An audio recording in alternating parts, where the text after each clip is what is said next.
एक छोटे से पहाड़ी कस्बे में गुमनाम सा खड़ा था एक बूढ़ा सिनेमा हॉल रॉयल थिएटर। लोग तो कहते थे कि बरसों बीत गए, कोई फिल्म नहीं लगी वहां, पर रात की खामोशी में कभी कभी अंदर से आती थी एक धुंधली सी रोशनी और फुसफुसाती हुई फिल्म की आवाज। कस्बे के लोग डरते थे, एक अनजाना सा खौफ उनकी नसों में दौड़ता था, पर मानते थे ये सब महज अफवाहें हैं, उड़ती फिरती बातें।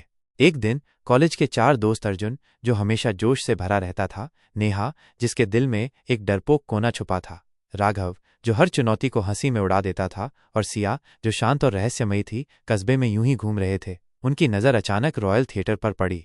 अर्जुन ने अपनी शरारती मुस्कान के साथ हंसते हुए कहा, अरे क्यों ना आज यहाँ किसी भूतिया फिल्म का शो देखा जाए। उसकी आंखों में एक चमक थी, एक अजीब सा रोमांच। नेहा डर से सिकुड़ते हुए बोली, क्या क्या पागलपन है ये? लोग कहते हैं यहाँ कुछ अजीब होता है। उसकी आवाज में थरथराहट थी।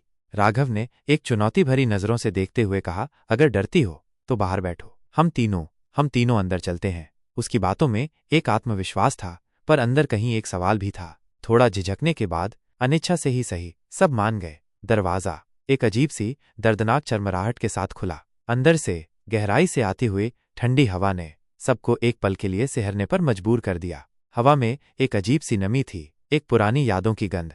पर्दे पर पुराने जमाने की एक हॉरर फिल्म लग रही थी, रक्तरात्रि। नाम में ही जैसे खून का रंग घुला हो।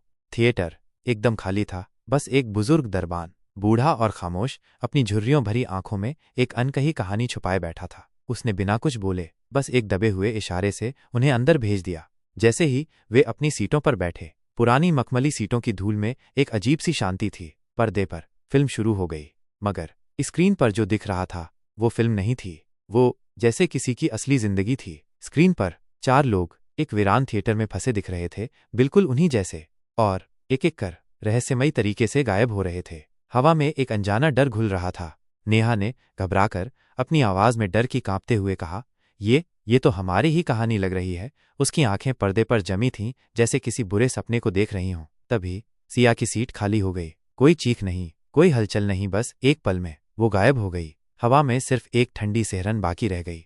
अब अर्जुन और राघव बुरी तरह डर चुके थे। उनके चेहरे पर हवाइयां उड़ रही थीं। वे बाहर भागने की कोशिश करते हैं, पर दरवाजा बंद, जैसे किसी अदृश्य शक्ति ने उसे जकड़ लिया हो। नेहा भी अचानक स्क्रीन पर दिखाई देती है, डर के मारे एक चीख उसके गले में अटक गई, और फिर ब्लैकआउट। पर्दा काला पड़ गया।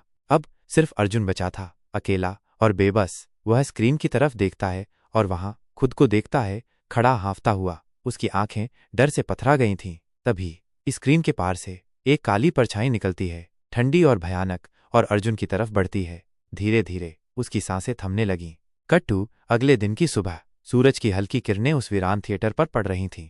एक जोड़ा, शायद शहर से दूर रहने वाले, बाहर से आया था उस भूतिया जगह को देखने के लिए, जो अब एक नया रूप ले चुकी थी, एक हॉरर एक्सपीरियंस थीम।